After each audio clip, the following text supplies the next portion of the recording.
JB. And I'm Loso. And this is Fresh Mental Podcast. What's good, everybody? This your boy JB. And I'm Loso. And y'all tuned in to Fresh Mental.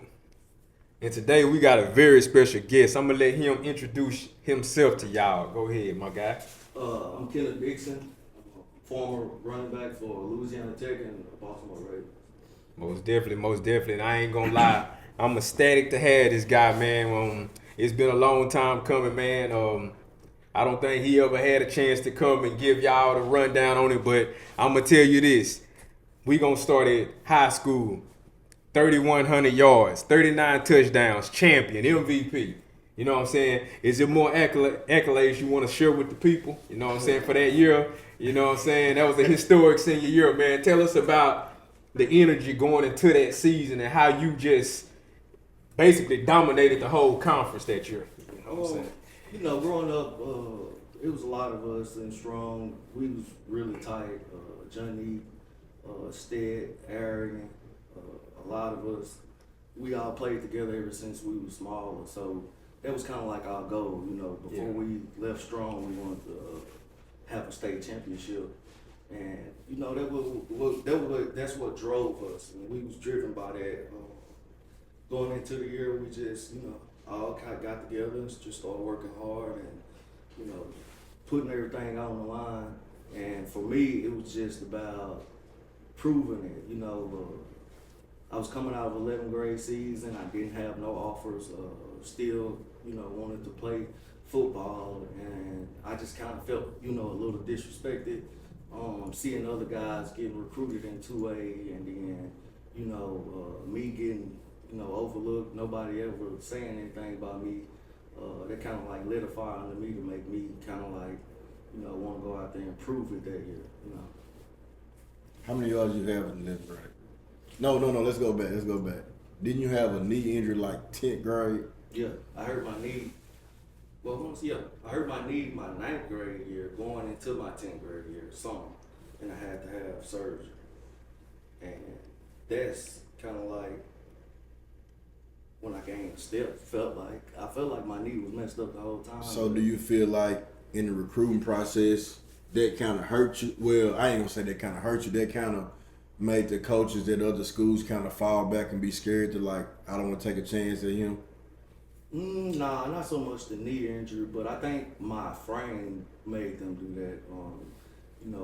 Being 5'10", 210 pounds, going to an SEC school, where at the time running backs was at Arkansas was 6'2". You had Wingo, Niall Davis, you had that stable of running backs, so a guy can come in and say, hey, you look too small. So that was kind of the knock that I always got. I'm too small to play running back, and most of the SEC schools recruited me for defense, safety, or something like that. And I never was a tackling person. I never got into that. So going into that senior season kickoff, you going for 250, 300, 5 touchdowns first half. Crazy, man. You going crazy numbers, man. The any schools, because I know you was kind of big on Tech early. Mm-hmm. I remember. So did any schools try to swing back like, hey, this guy might be really for real. We're gonna try to, steal him from Tech.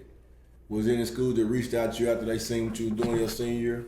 Yeah, a school that just really was after me was Arkansas State. When Gus Malzahn went there. He came to the school, did he? Yeah, he came to the school. I remember. He came and got me after the game, and I went on an official visit. And Arkansas State was nice. It was a good setting. I liked it. His offense really nice. Just the schematics of it. But I just knew that he wasn't going to be there. You feel what I'm saying? Just the type of coach he was.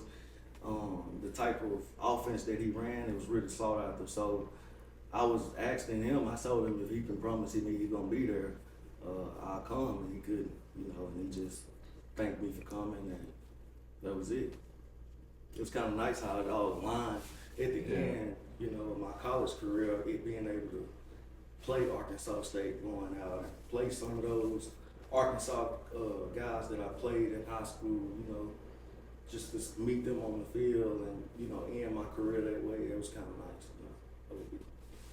Okay, so let's fast forward and go. Well, no. Let me stay in strong for a second. Your senior year. So you get to the playoffs, and man, I think what was the numbers in that championship game? What was, Like 346 or Yeah. something like that. 5 or 6 touchdowns. Yeah. what was the mindset going into that game? Like, was that like this is my time to? Or did you feel like you already established that throughout the season, or like what was the energy going into that championship game? Man, we just had to bump through that year, man. You know, the closer we got to the ending, you know, the more hungry we got. Yeah. And honestly, after we beat Junction in the 4th round, that was speak kind on of that like what game. we got up for. Like, that was the game that we all got up for. When we beat Junction in the 4th round, it wasn't like we didn't prepare for Carlisle, because we did very well, but it was just like the writing was kind of like on the wall. We just knew wasn't nobody finna stop us from achieving that. And going out that game, it was just, you know, we finna all just go balls to the wall. And I just happened to be the guy with the ball. Speaking of that Junction game, I'm gonna rewind it back to the regular season Junction game. Yeah, it took me Junction won, Okay. and I remember he walked off the field. It was me, Vincent James, and Alex Hyde. He rolled home with us, and that boy told us that night, and this is my right hand to God, he told us that night, we will see them again. And when we do, he said, I promise I'm going crazy. I'll never forget that night. In my head, I ain't gonna lie, I'm like, man, how the fuck y'all gonna see them again? I'm like, I mean, it sounds good, but how y'all gonna see them again? Yeah. For real. So, one of the kids in Strong, I can't think her name, she got diagnosed with cancer. And they started wearing like, it was the orange or pink. They started wearing orange like with the jersey. And it seemed like, I don't know if like that was just a 12th man. So the game before Junction, I got a couple guys I met in college, and they was like, man, we've been hearing about this Kenneth Dixon dude. Is he really like that? So, you know, of course, they from like Memphis and St. Louis, they like, man, I know running backs is way cold. I'm like, bro, nah. He like that. So we actually went to a game. I was like, man, I'll buy the gas. We're going to go to a game. It was like 4 hours from our school in Pine Bluff. So they went. After the game, jaws dropped. They was like, yeah, he really liked that. He really liked So that. get to the Junction game, I think they either down 1 or 2 or they up 1 or 2 trying to seal the deal. Dude went and told the coach, nobody touching the ball but me. Like, if we lose, it's going to be because of me. If we win, it's going to be because of me.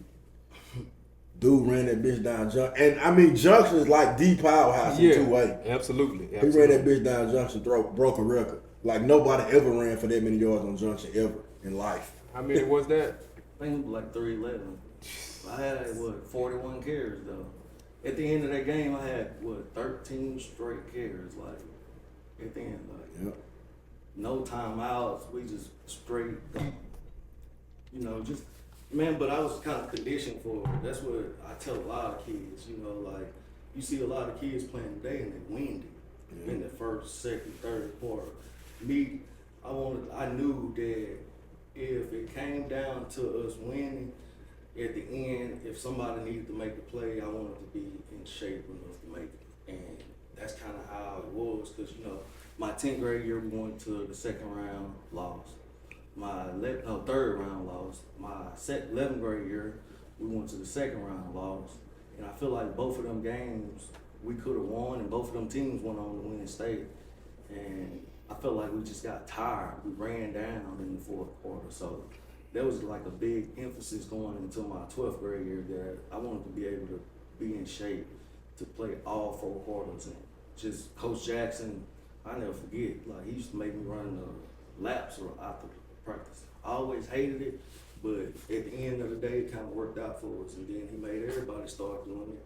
And that's kind of when we started rolling over people, you know. Conditioning. We had a real close group. And speaking of that Junction game, when we lost, like, I told them that, but then I had a Pee-wee game the next day. And I seen some Junction guys there and a couple of Adorated football guys. And I told them the same thing, like, bro, we gonna see y'all again, we gonna beat y'all, and we gonna win state. They basically laughed me off the stadium. You feel me? Like, Yeah. I mean, cause you gotta think, like, we just beat y'all 36-6. You feel what I'm saying? Wow. And then you come here the next day saying that. You feel what I mean? Like, Yeah. yeah, I'm gonna laugh at you. I would have probably laughed at myself, but at the end of the day, they just didn't know. They didn't know what time it was. Okay, so you and Loso, we gonna go on to the Louisiana Tech experience. He done told me bits and pieces of it, but you know what I'm saying? I want to know, like, what was the energy like going to Louisiana Tech? You know what I'm saying? I think you probably, at this point in time, you done broke records in Arkansas. You got, you know what I'm saying? You done stamped yourself in high school. So what was the energy? What was it like going into Tech? Well, when I Tech? first originally Man, let me go first. well, no, you know, at first, when I first got there, it didn't go well because I was behind. Man, but the reason why I respected him for that, because the person he was behind, bro, they was like best friends. Mm-hmm. Dude used to be in Strongwood and I used to be in Strong when I lived there. Like, they was like best friends, bro. And he knew, like, dude was the star running back. Like, before He dude was in Strong. he used to be with him in Strong. What His name was Tevin King. Tevin King. I remember Before Tevin dude King. tore his ACL, like, dude probably was top 3 in the nation in rushing. Yeah. So I was remember going to the that games, and I'm kind of, I mean, I'm happy for him, but I'm kind of starting to like, and this ain't one at the game to see, you know what I'm saying? Yeah. So he had an injury, and then, you know, he was the next man up, and like, I can let him tell the rest of that. Yeah, for real. But, you know, like, originally how I started, Tevin was third string, and I was fourth string. We was supposed, if we would have played our first game that year, me and Tevin would have never played with a red shirt. I don't know if y'all remember back in 2012, the hurricane that hit, and it was like in Streetport. He can't say Sweetport. When we played up there, they had the hurricane and it rained out, and they canceled all the games that was in Texas, Louisiana, and I want to say Mississippi. Yeah. So they ended up canceling us against Texas A&M when we had a scrimmage. And when we played each other, he told the starters that they could not play, but if they chose to sit out and the third and fourth string got played better than what they expected them to play, then we could take their position. And long story short, he made the starting offensive line play because he wanted to see how me and Tevin ran behind the starting offensive line, because we always got the 3 and 4 reps, and literally we went crazy in that scrimmage, and it was on from there. Like, he moved the 2 starting running backs, he moved them to slot, and then he put me and Tevin at running back, and that's kind of how it took off. And I never forget, like he said, me and Tevin was best friends. Everything we did together, but I always kept that chip on my shoulder, and he knew it. You know what I mean? It wasn't nothing where I would, you know, try to sneak something on him or try to make him mess up intentionally or anything like that. It was just that, you know, me, I'm just a natural competitor. Like, it ain't gonna be nothing, no bad energy, but you gotta know I'm competing with you. And that's kind of how it was, you know. And, you know, unfortunately, he got injured due to his smaller frame and playing football, but that's probably one of the better running backs I ever played with, you know, like, just far as just natural ability and being able to make people miss in space. I probably never played with nobody that could do that like him. He was your side. And he was shaking people. Yeah. How much you weigh? He probably won. Tevin was 155 my freshman year. Yeah, he was like that, though. He was like that. They had him on there as like 175, but nah, dog. Nah, he wasn't 175. I know for sure. Like, man, I never forget Coach Luke, man. That's my guy too. He used to make us get up in the morning. If Tevin didn't make weight, he'll make us come up there on a Saturday morning, and he'll make Tevin stand on the scale with a gallon of water and make him drink it all. Cause you know when you drink a gallon of water, you gain 5 pounds. Yeah.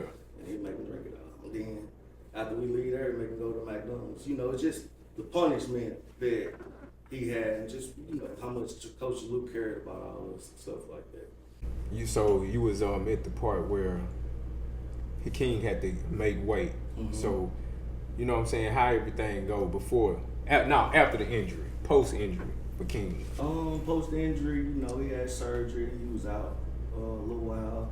He came back, and I want to say he came back that spring, and in the spring he had an unfortunate injury where he was tackled and his ankle dislocated, and that put him out, a little bit longer. And he just never was able to shake it after that. Just dealing with the injuries, trying to shake back, dealing with stuff at home. I think he ended up just leaving. Just getting hurt and leaving. But we always kept in touch. I still talk to him to this day. Coach Luke always contacted me to talk to him or something like that. So it's always good, man. I keep in touch with all my Louisiana Tech brothers. Even when I see one of them, it's like we ain't never missed a beat, Big Vern and all those guys. That's kind of like my safe haven. One of my go-tos, still to this day. But college was fun though, man. We had a lot of fun at Tech. A lot of fun. I don't think anybody had, it was just the vibe. And that's kind of the vibe on every team that I've been on. It wasn't that I'm the guy type of atmosphere, And mostly because I never acted like that. I always kept a humbleness about myself, but I always kind of let my work do the talking for me, and that always worked out on the teams because it was no selfishness, and it was always a point that could nobody act selfish. You know what I mean? It kind of like set the bar to where it was a certain standard that you had to come with, and I feel like adopting that and doing those type of things, that's what kind of made us even better, at Tech. Cause, a lot of, going into team, if you look at it, it's a lot of different guys come together to form one team. Well, we all got a job to do, but at the end of the day, if it's the fourth quarter and I gotta make this push, I'm gonna push a lot harder for somebody I believe in than somebody that I'll be like, man, he ain't finna do nothing but get in there and talk about himself. You feel me? Why I'm finna make this push if he just finna talk about him?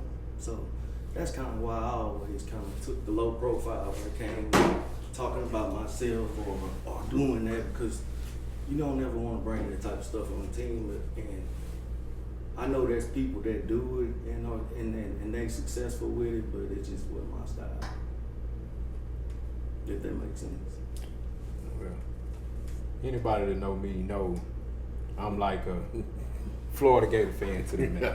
I love Florida Gators. That's what my coach is. Absolutely. And that 12th grade year, I think your senior year, maybe, Driscoll's coming. Jeff Driscoll's coming. Just left Florida. What was the expectations and energy going into that senior year? Was it any expectations? Did y'all expect to, what was going on? Well, the year before we had just had a quarterback transfer like him from Iowa, Cody Sokol. And Cody might be the best quarterback I played with in college. Now Driscoll, he had the NFL caliber because of his height, his size. He was the #1 quarterback coming out in college, but Cody Sokol was really tough, dog. He was mentally tough, physically, and the way he came to our team and was able to take over, that just kind of said a lot to me. But the year Driscoll was coming, we was high on him. We knew he was going to come in and fill the position. We knew that it wasn't going to be no drop-off just from going from Florida and coming to a place like Tech where it ain't as much talent as you're going to have on the SEC team. So it was just kind of dialing it up and trying to go back to the championship, which we didn't end up winning it that year, but we made a bowl game and won. So when was your point where it was like, okay, I know I'm going to the NFL? Like, I got this. I'm there. When did you start feeling like that? Like, at what point was that in your mind? The truth? Yeah. 4th grade. Wow. Wow. And if anybody watching this, and if anybody say anything different, call me out. I don't think I done said anything. Kindergarten, I said I wanted to be a firefighter. 3rd grade, I said I wanted to be an NFL player. That's it. In 4th grade, you knew. Coach Pike, I used to be there every day. I used to go to the gym every single day, lift weights, go home. You know, it was just a dream of mine. And also going up there, you know, it kept me out of trouble, kept me around guys like Sean and, you know, playing football and just, you know, having fun. It was fun to me to go do that type of stuff, but I really didn't know what I was doing then, you know. Yeah. I didn't look at it as hard work. I just looked at it as, you know, Coach Pike said I can go, I'm gonna go, you know. And it ended up working out for me. It wasn't easy by any means. I just kind of stuck to it. And, you know, kind of how you choose your path, and then the path, you know, it's going to direct itself, but it's still going to have its bumps and, you know, bruises and wrong turns and stuff, you know. Just navigating through that. So, you done did your thing in high school. Probably one of the best running backs in Arkansas. I'm biased, I'm gonna say the best. But I mean, you know. Did your thing in Louisiana Tech. My opinion, the best running back in Louisiana Tech. That's just my opinion. Yeah. If you don't like it, hey, like he said, call me out on it. Numbers don't lie. So, draft day. You had to gather, you know, at your house. And they finally call your name. What's your thoughts? Like, they call your name, you get to spring training, like, man, like, I'm really living my dream. Like, I'm an NFL running back. Like, take us through that whole NFL. Man, I'm Kenneth Dixon. I'm playing on Sundays. I'm scoring touchdowns. Like, I'm really out here making linebackers miss. Right. Yeah. Like, I'm really living the dream that a million people want to live. You know, Yeah, like, no, real talk. me and him used to talk about it at work. Like, bro, like, this man actually on TV, like, they call his number to score a touchdown. Yeah. It 30 was and 8. fun, man. It was Like, people from down here don't really get that feeling on No. 3rd and 8. They get the first down. for real, for real. And like, and I ain't trying to cut you off, but Nah, you good. people can say, oh, he made it to the league and he was a bust. But this is what people ain't gonna say. Man, when dude was on the field, he was like first in yards at the contact. Yep. Like, that ain't no easy shit to do in the NFL, bro. Right. First, like, yards at the contact, that means you making people miss. You breaking tackles. But people don't really talk about that enough, I don't think. Like, they talk about what he did in high school, they talk about what he did in college, but they act like he just went to the NFL and just sit on the sideline. Right. No, that wasn't the case. No. That wasn't the case.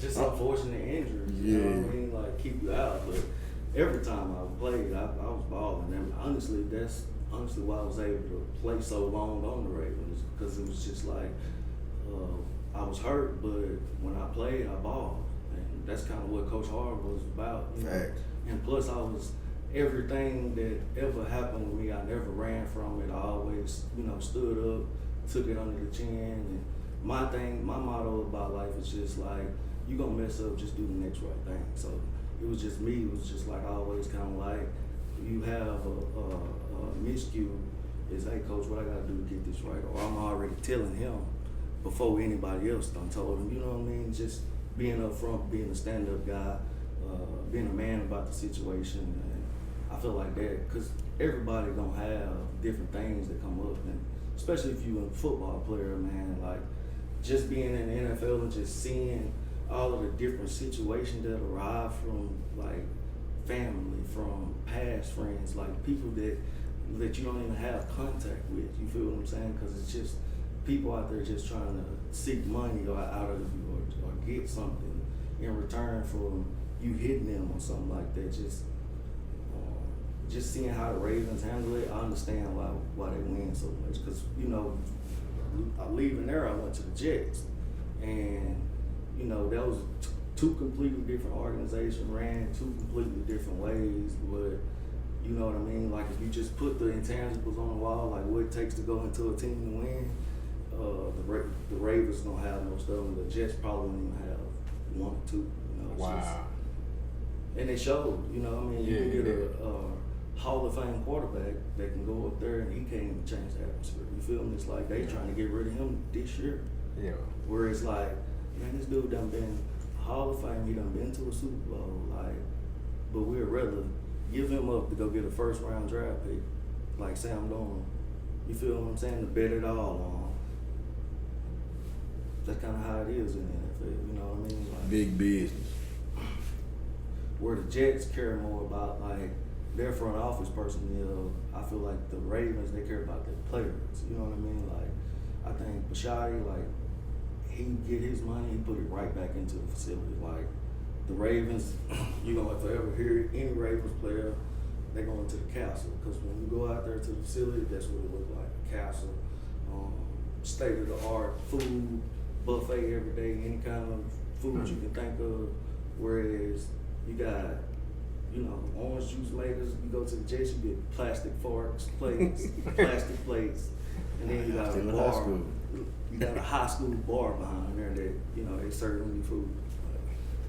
It wasn't fun, you know, the atmosphere wasn't even kind of like fun to go to work, you know, like just seeing Le'Veon and Frank Gore just like dreading going in there, it's just like, you know what I mean? Like, you start to see the different things. Like, I remember,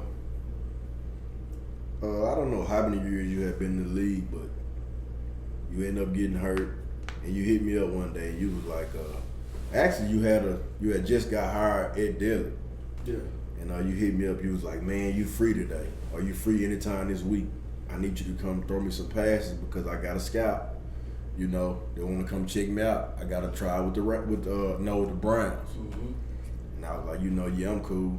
So we get out there on the field, and man, you start talking to me about some real life shit that you didn't know. It opened up my eyes to a lot.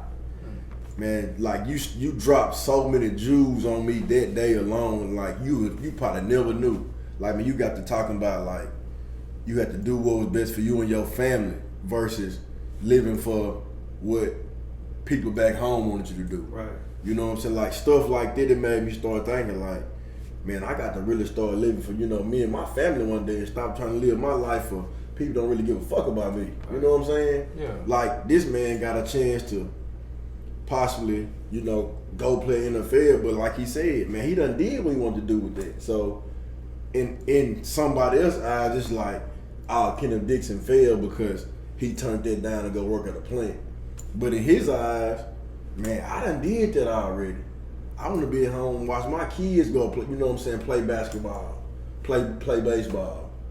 So it kind of opened up my eyes to like real life that day. Like, and I got to really start playing with life out here because this shit real.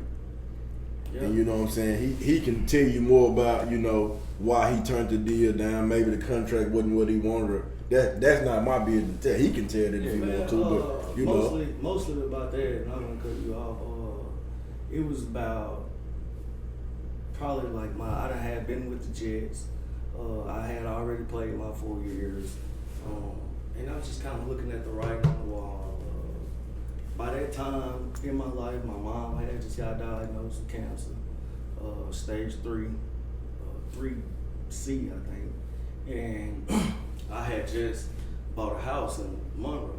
You know, kind of like our dream house. You know, it was big, had acres and a pond. So we was kind of getting set up, started working at the plant, and above all the other things I always wanted a family. You know, just to have my own kids. You know, wife. You know, and a nice home, going home to it. And you know, I had that, and then the battle that my mom was up against. It was just like, man, do I want to leave all of this and go back and play football? Because one thing about me, like with football, my mom and my kids, they always loved seeing me playing. And I knew I wasn't going to be happy being somewhere playing football and my mom was sick. So it was a hard decision. I was true enough. Do I wish I would have went now? Yeah, because everything didn't end up working out. But I don't regret that decision. You feel what I mean? Because just being able to be here with my mom while she battled, you know, that touched me in a different way because I just actually was able to see how tough she was, really. Because it was just like, you know, her being a woman, you know, her whole life I knew my mom was tough and strong, but I didn't know how tough she could really be. And it was like they gave her 4 weeks and then she lived in months, you know what I mean, out there and doing good. And smiling all the time, never hung her head, never cried, anything like that. I think I cried more than she did. And, you know, being able to be with my kids, growing them up, picking them up from school every day, man, that was fun to me, man. You know, all of it kind of came to an end, but, you know, it was all fun. Yes. Everything don't work out. So, with that being said, you know, you dealt with a lot of personal things, and you know, when you get to that level that you got to, like he said, people talk. Yeah. So I know you heard the chitter chatter. Like, how did you feel about that, or did it never even faze you? Like, you felt like, you know, I don't owe him no kind of, you know what I'm saying, explanation or nothing. Well, man, the good thing about learning about how people are, you know what I mean, is I kind of grew up around Louisiana County, and I ain't gonna lie to you, like, I've been all over the world, and there's no place like Louisiana County. I'll tell kids that all the time, like, ain't never been to a place like that. What I mean is just how fast rooms travel, and then how much get added on to it. Yeah, Most distance. You most feel what I mean? definitely. Like, just right at the store, you know what I mean? It could be like this, but then right down the road at Sonic right here, you know what I mean? Like, it's 10 more things added to it. So I just learned how to ignore the noise, you know. But that's interesting. I didn't mean to cut you off. So you say Union County as a place Yes, you know. ain't nothing like it. Ain't nothing like it. I promise. Wow. I said that yesterday. Yeah. Man, I told you, y'all said it was everywhere, man. I don't think so. Wow. I'm telling you, man, bro. I mean that in the You said that though. respectful way But, possible. and I'm gonna tell you the crazy thing about it. I touched on this on another episode. With him, it was one of them things where people rode that coattail because he was doing good, which is cool. But I think it was one of them things where, like, when he actually made it, it was like, man, I really don't need. I mean, I want to actually support him, but I really don't want to support him because You know how it is. because like I'm really jealous. I'm really jealous he made it. You know what I'm saying? You know how it is. I ain't maybe You jealous right. not the right word You to right. use. You right. But I'm gonna use it. Like, so many people You can see around here, especially in where we come from, Yeah. he probably had kids' parents that was played on the same team as him. Man, because it wasn't their son. Huh. So they got to look at it like, man, I'm actually cheering for somebody that my son played for, but my son didn't make it. That probably rubbed them the wrong way. Yeah. And it's kind of sad to put it like that, but that's just how it be. But think about it. I'm the only one that's done made it professionally from around here that ain't been celebrated by his time. And I done gave more back than anybody. And I'm saying that on camera. I'm being honest. Like, nobody done gave more than I have to their school. Promise you that. Yeah. Promise you that. Like, It just get overlooked, man. it's just because it's me. And then one of the biggest things that I figured out is, like, I'm more misunderstood than anybody. Because, you know, if you see me in my everyday life, you would get the presumption that, oh, dang, he don't want to talk to us. It don't be that. I'm an only child. I grew up in the house by myself. You know, learned about my sister later on. And, you know, me and her, we got a very strong relationship now. But I kind of grew up by myself. You know, I used to be with my cousins and everything. But, man, I just never liked large crowds. I can play in front of large crowds, but I've never been the type to go to parties. I asked any of my college teammates, I never went out. You feel what I mean? Like, I go chill with you before you go to the party. Yeah, and everything. yeah, most When they definitely. pull out, I'm going home. Man, that ain't nothing. That's just what I kind of pride myself on. Like, I just don't hang out. And then me too, like, people don't realize it, I got anxiety. So me, I'm just not the type of person to just sit out and talk. And he got You feel what I'm attitude saying? problem. Like, I got real anxiety. He got a real attitude problem. Yeah, attitude, yeah, real talk. But then this the thing about that though, because then, and I kind of will tell you, if you ask, and I tell the kids this, I was like, if you ask anybody around here, what's one thing that's they ain't like about me, they gonna tell you this, man, that dude don't listen to nobody, and I'm gonna tell you why. Cause when you growing up and you on your path, the biggest thing is respect around here, right? Yeah. Right? But then somebody will say that you disrespecting them because you ain't going the route they told you to go. But this the thing. The route they telling you to go, they ain't even went.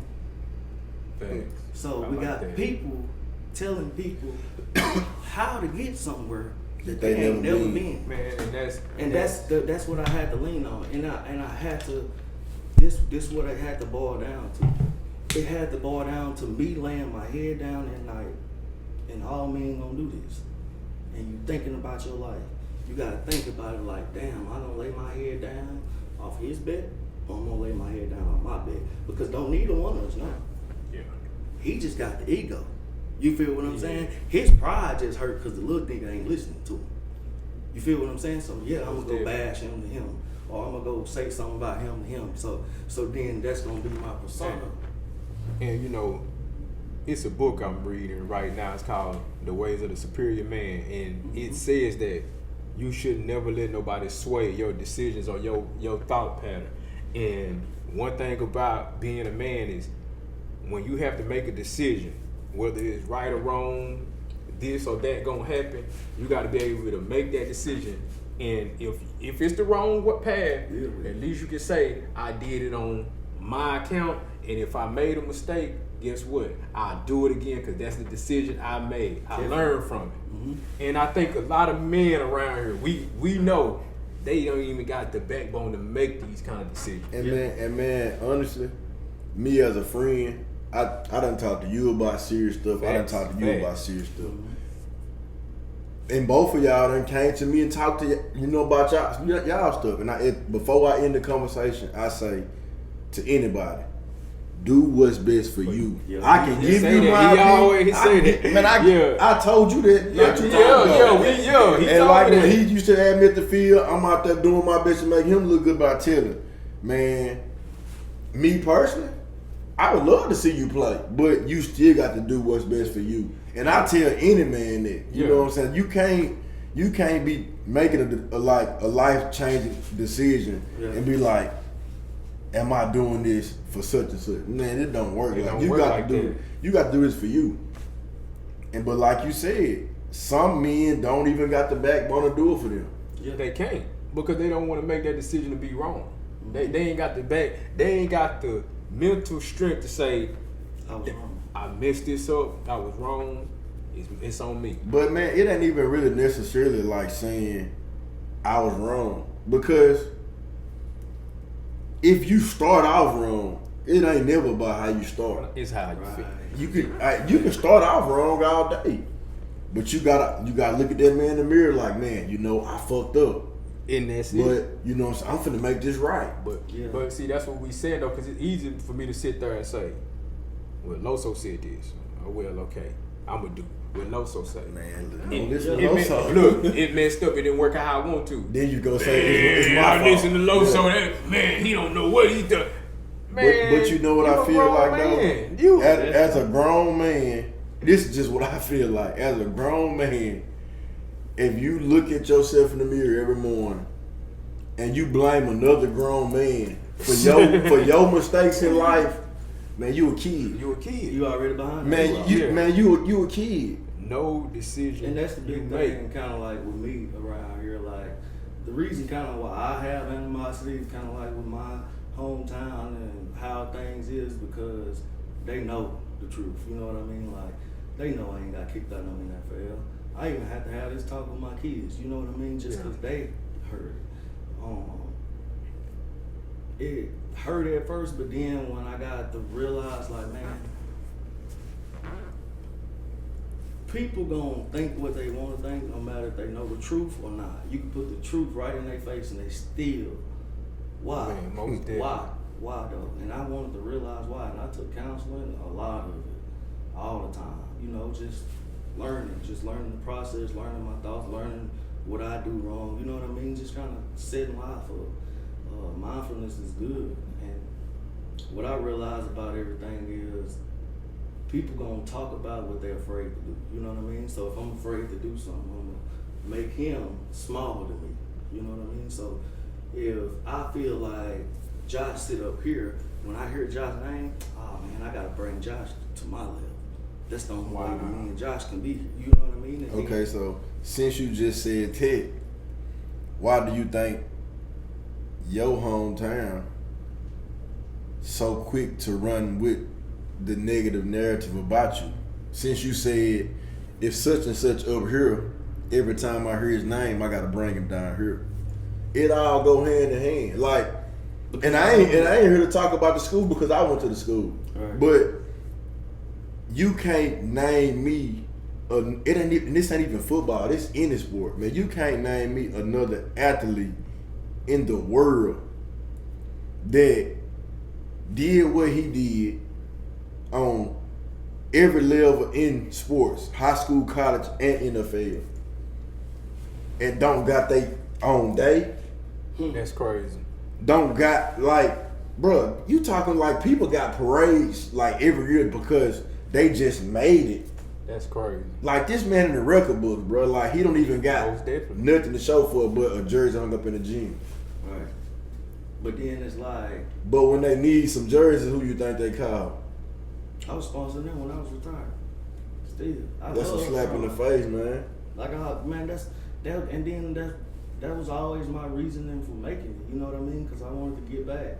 Bro, we wanted to stay in jerseys that they had got when they was in 7th grade. You know what I Wow. mean? Like, them jerseys were old, you know, and I wanted to kind of make it to kind of give that new look. You know what I mean? Like, they won both of their championships in jerseys that I was able to pay for. You know what I mean? And that felt good, just being able to see them take the field, and they take the field in some, you know, Something good that looks jerseys, nice. put in And- something that I was able to put. And I think that's messed up because It's like, it's messed up to me because I didn't know this. Yeah. Like I didn't But know yeah, this. that's what I'm saying. And I should know that. You know I've what I'm been saying? quiet You for get a what long I'm time. saying? Yeah. I should know. It ain't even got to be from you. I should know that. But Just a outsider looking in. I'm Yeah. gonna use a prime example. Yeah.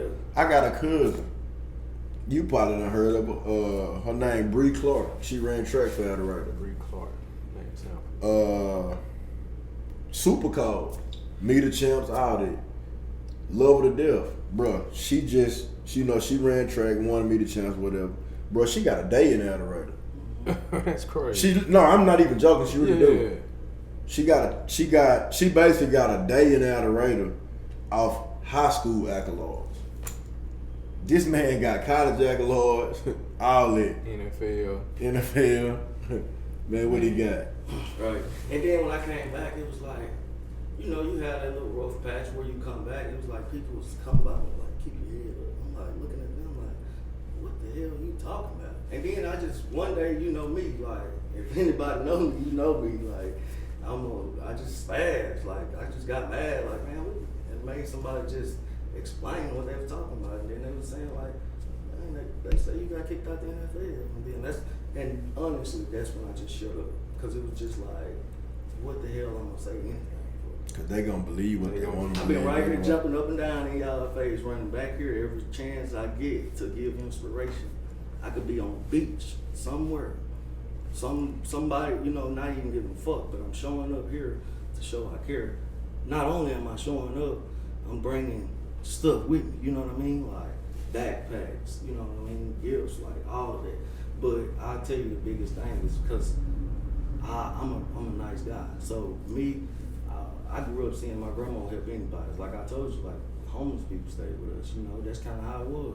All the grandkids gonna stay down grandma's house. We all love grandma, and grandma just, you know, she kind of took into all of us. I mean, all of us got good hearts. I don't care who you is. You know what I mean? Like you stay down Roofville House, you gonna have a good heart. You gonna want to help somebody, and that's kind of how I was. Like I always want to help, but then it's the point to where it's like.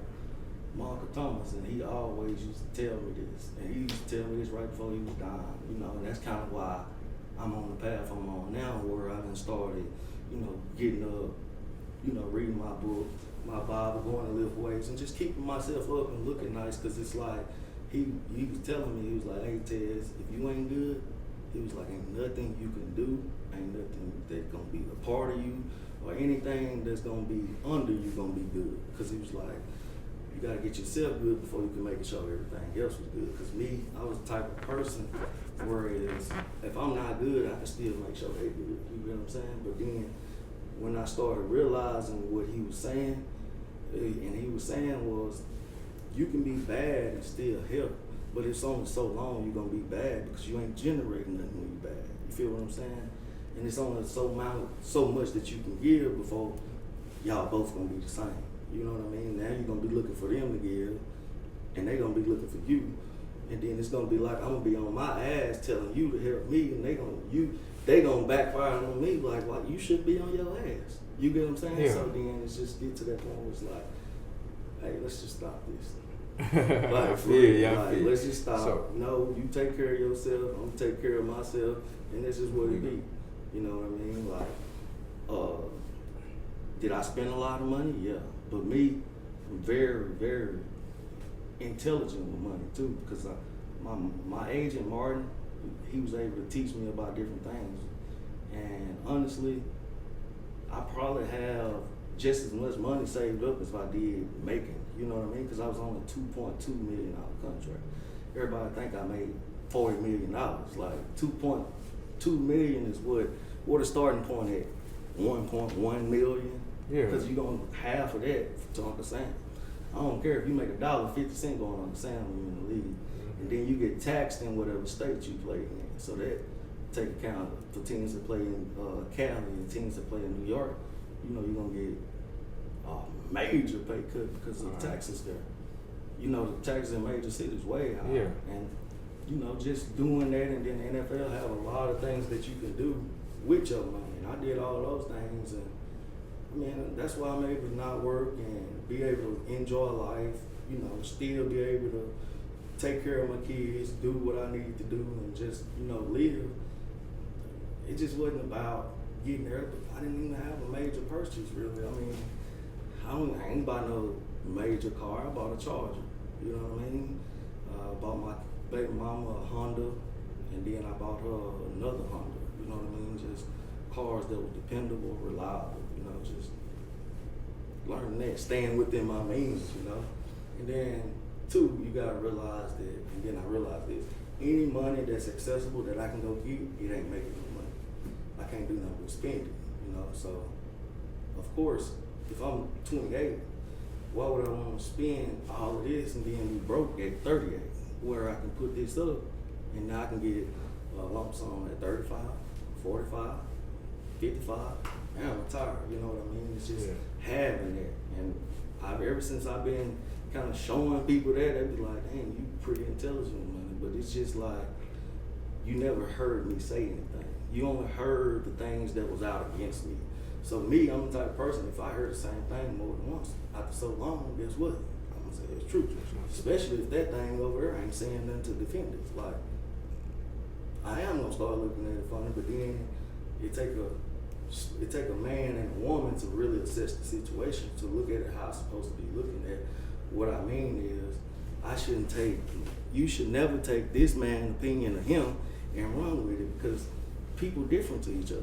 Y'all conversation gonna be different than me and hers, or y'all, you know what I mean? Like, everybody have different conversation, and you never know. Like, this person might have tried to provoke them, you know, or how it be, you know. It's just all of those different scenarios I've been in, and, you know, kind of people went on and formed opinions from that, but I really don't care about them, man. The people that I hang around, they know what's up. People I be in contact with, they know what's up. Honestly, bro, I done got to the point where I don't even see people. Like, I don't care how bad you gonna be. Like, as long as you ain't touching me or in my way, I ain't worried about you. Facts. So, with that being said, in the position you are now, in the mindset, I think I've seen you training a few people now. You into training now. So, what advice, and you know, you are inspiration, you know what I'm saying? What advice would you give to the younger athletes now that's coming up? You know, things are different now. You know, the athletes are different and everything. What advice do you give to them, as far as like just advice to get them now, and like the ones you train? Like, I just tell them to keep going, man. Find you something that drives you, because just wanting to get there just for the fame or just for somebody to say your name, it ain't gonna work, because it's gonna be days where you tired. and just finding that reason to keep going. When you're hurt, when you're tired, that's gonna keep driving you, give you purpose, give you a reason to get up. I think that'll help out a lot, and I'm actually going through that with a guy I'm training, Brady. You know, I'm trying to. Oh yeah, get Brady. him Shout out to Brady Pennister. He actually trains my son sometimes too. Yeah, I like Brady. He's a real good dude, man. Yeah. Very mature for his age. He's driven. I really feel like he really know where he want to go, and he working there. I like training him too because he's so adamant and so persistent on asking questions to just try to gain that little edge off the field. You know, just learning his body, working things out. You know, just be a sponge too. You know, me. A lot of people tell you that I don't listen to a lot of people, but hey, I was a sponge. I did. I soaked up much as I could of the good and bad. You know, you got a two-way street. You're gonna take some of it, and some of it you're gonna try and do. But hey, just stay at it. Just don't give up. A lot of people give up. That'd be the thing. When you make a decision, it's just I ain't gotta hold on forever. I just gotta hold on longer than he do. That's it. That's what it boils down to. You know, and just training yourself to go the extra mile. And that's why I tell people don't compete with people, because if I'm competing with you and we got 10 levels to go, but you want to make it to the third, I'm gonna be happy to make it to the fourth, but then we both lose. Ain't neither one of us made it to the goal, but then I'll be happy to beat you though. And that's how it is. I like that. You know what I mean? like that. I can't be happy with just the win. I gotta be happy with the finish, or just be happy with going out there and say I gave my all. And that's another thing why I'm comfortable with walking away from football, because I know I gave football everything. You know, on breaks I was still working out. When I wasn't supposed to be working out, I was still working out. I was just driven, man. I was a competitor. Like I always wanted to compete. That was it. Like it wasn't even about the games. I practiced harder than the games was. Just having that edge. You gotta really have an edge. You ready for me to ask something? Yeah. So, just looking back, throughout your whole life, I know you just said, you don't got any regrets. But is it anything that you can honestly say, like you would have done different, or you would have done another way, or you would have took somebody's advice that you didn't, or you wouldn't have took somebody's advice that you did? I probably would have wanted to play. But play for who? The Browns. Oh, okay. I probably would have went back, but do I regret it? Nah. But if I had to say, that would probably be it. I probably would have kept going. Went back, played. At the time, I asked my kids, and they was like, nah. They didn't really want me to be away from home. So, plus this stuff stacked up with my mama, they kind of made me decide that I was going to stay. But it wasn't until I was at the airport, getting ready to walk in, that I actually decided. You know what I mean? Like, I went all the way there, cried as the plane took off, went home, and that was kind of like it. But that would be it. But other than that, nah. Because me and my kids' mom didn't really work out. And that's okay too, but at the same time, that was my reasoning for not going. Yeah. I mean, you still can make the best of it. Yeah. I just be living now, man. And I'm just trying to learn as much as I can, keep on investing, and just being out that way. So, as far as the investing thing go, when you train kids, because we were just talking about this before, the camera started rolling. You were saying not even just athletics. You try to teach kids to be active and stay moving around. So, like, when you with these children, do you kind of teach them about investing, being smart with their money? Is that part of, or do you think it ain't time for that? I haven't really talked to much. Well, I talked to Brady about it, but I talked about life. You know what I mean? Just every workout, every situation, when they tired or kind of when they frustrated, I kind of always kind of relate to life, because sports and life go hand in hand, and kind of that's how I kind of adapted in life and kind of roll with the punches. You know, you're gonna have bad days. You treat it like a bad play. You know what I mean? What they tell you, play the next one. Doing the little things in life, just like doing the little things in football. You know, like being accountable in football, just like being accountable in life, and just learning how those two go hand in hand. I think it also make you a great football player, but then it'll also make you great in life too, because then I'm taking the same accountability and responsibility upon myself to fix it. I ain't just waiting on somebody else to call it out or like a correction. You know what I mean? It's just taking a step on my own. I always like was told that the best players know where they mess up. You know what I mean? Like before they even cut the camera on, you already know because you played it. You know what I mean? Like that's kind of how I take the approach. Being accountable. I got a lot of whoopings when I was little. For real. That really teach you about accountability. You know what I mean? Because a lot of things ain't gonna be your fault. But then you gotta look at it as like, what am I pointing the finger for? And then what I realized was, people don't say that they right or wrong to even correct it. You know what I mean? They only saying it to say, I'm right, you wrong. And then if I'm only saying like, yeah, I'm wrong, you right, what's gonna come from it? Ain't nothing gonna come from it.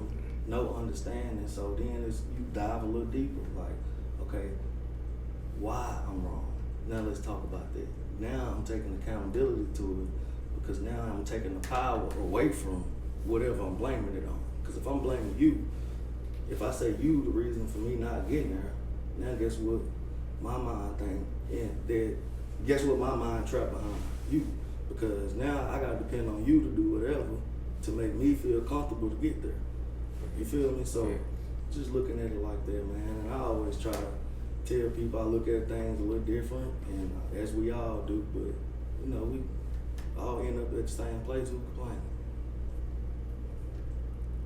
Just being accountable, you know, like people blame people for them gaining weight, people blame people for them being in a situation. Yeah. I mean, yeah, you might be right, but you powerless still, though. You know, and it's just like, I don't really like being powerless to things, you know what I mean? Like, I ain't got no power to change it or fix it. I shouldn't be around it. You know what I mean? Like, that's dangerous. I like that. For real. It's a lot of bumps and bruises. Like, you're gonna have a lot. It's life. Shit. Everybody gonna have them.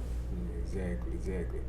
Well, man, we love to have you on here. I'm not gonna lie, I was ecstatic to have you. When Sean Loso told me, like, we were gonna have Kenneth Dixon, I was ready for this, because you know what I'm saying? We all wanted to know. And like you said, this your first time giving your side, and I think it went real well, man. Mm-hmm. So like I said, I was happy to have you. And to me, man, you a legend in high school football, and Arkansas football, period. And like my man Loso said, man, there's people who ain't even done what you doing. And I feel like as a county, not just Strong, as a county, we should all celebrate you. You know what I'm saying? Because not only did you accomplish what you accomplished, you giving back. And that's a major thing. That's one of the most important things. Yeah. I mean, true what you said as a county, but how do I say it? As a county, how do you support somebody that the own hometown don't support? Why would you? Yeah, you're not right. Why would you? I mean, you think about this, man. James Anderson, he did what he did in high school, did what he did in college. Man, soon as that boy name got called. As a matter of fact, I think it was before his name got called. Yeah, this day. Man, they had so many T-shirts printed out in Junction, James Anderson Day. Yeah. You know what I'm saying? Like, and if somebody that's on Strong administration staff watching this, y'all need to make this right. I mean, regardless of, I think that's the reason it ain't like that. Regardless of what y'all man. heard that this man did in the NFL or what he did after high school, college, NFL, it doesn't matter. It don't take away from what he did on the field and what he did for you. You know what I'm saying? Like, we ain't here to judge.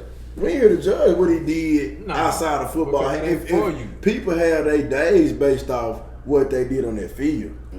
You know what I'm saying? And that's what it's about. I don't think I did anything outside of football that would stop that either. I mean, had some allegations, but those wasn't true. If you follow those out, you'll see that those dead ends. Man, allegations don't mean nothing Went to to me. jail for no reason, like stuff like that. But that's a different fight, man. But I It know should people know the definitely be truth, more man. than They don't believe it. a football jersey hanging up in the gym. But that wouldn't enough for anybody to go out and run and try to do anything for me, because I'm definitely at peace with it. I'm definitely good with it. I mean, it hurt at first, but man, you grow. I mean, like they said, time heals all wounds, and the best thing they can tell you is time always tells. So I'm just waiting.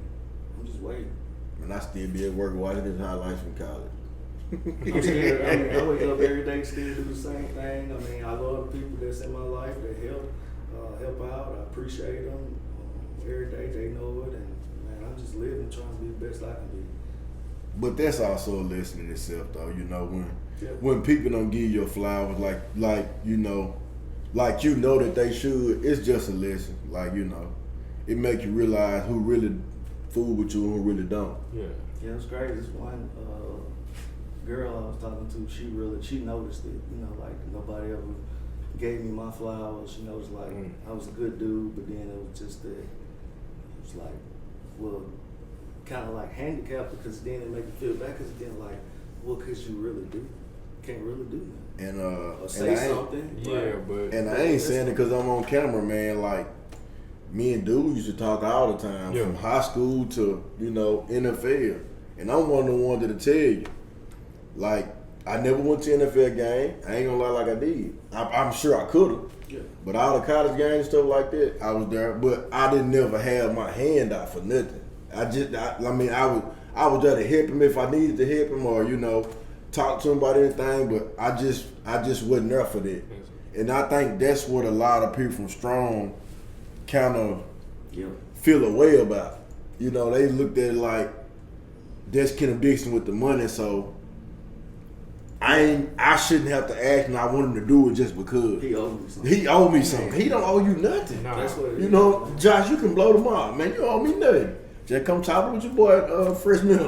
That's all I want you to do. Yeah, you And already that's know what why- it is, and though. honestly, that's why I'm only still cool with the people that did not have their hands up. Man, Everybody had their hand out. It had to get, because you got to understand, like, I quit playing, bought a house, got to a point where it had to be like, no. And that some should be people okay. can't. Some You know people what I just mean? can't. Like, Some people but just can't accept no though. in life, you only good is the first no. Exactly. After the first no, you all kind of BANs, you this, First whatever time they you say felt no, it's about like you you. never And said you know the yeah. crazy thing about that? Somebody can come and ask him for $100.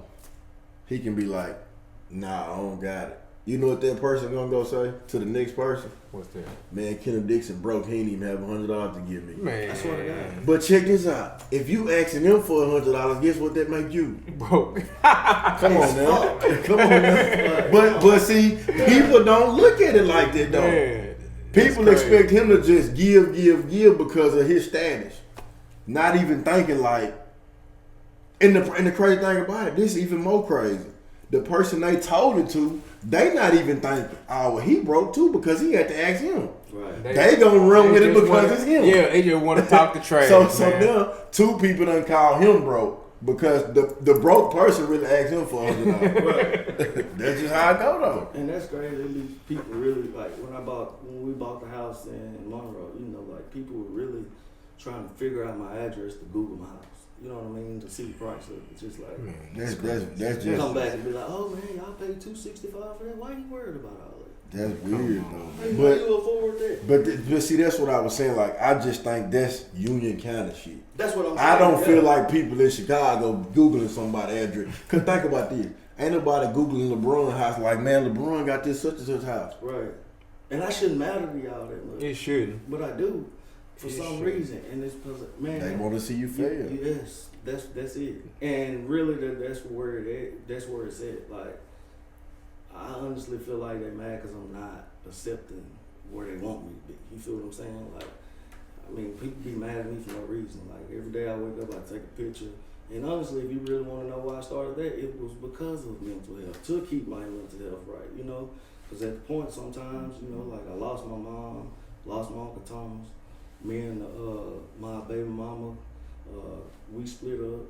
You know, we was together 12 years. So all of these incidents occurred one after another. You know what I mean? And just having a loss to a man, a man got to redefine himself because, I mean, you lose your mom, then you lose your go-to in the man, you know what I mean? Then you lose kind of like your safe haven at home with your kids, you know?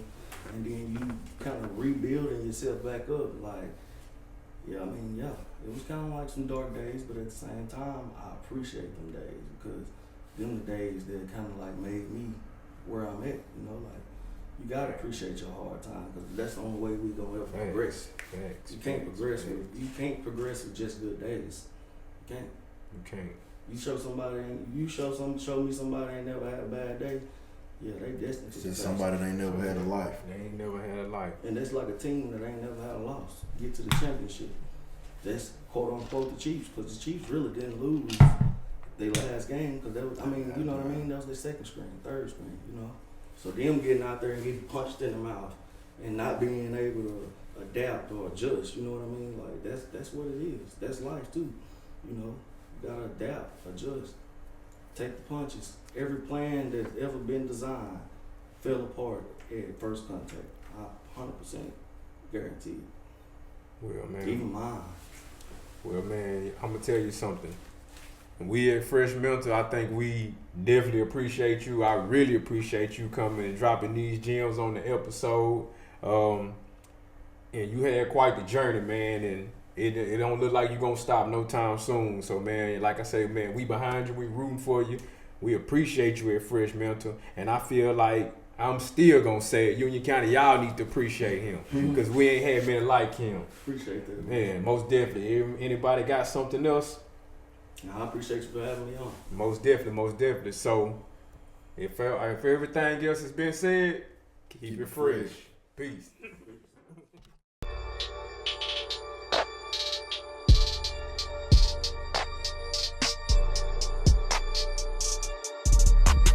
Pick it up, Bones.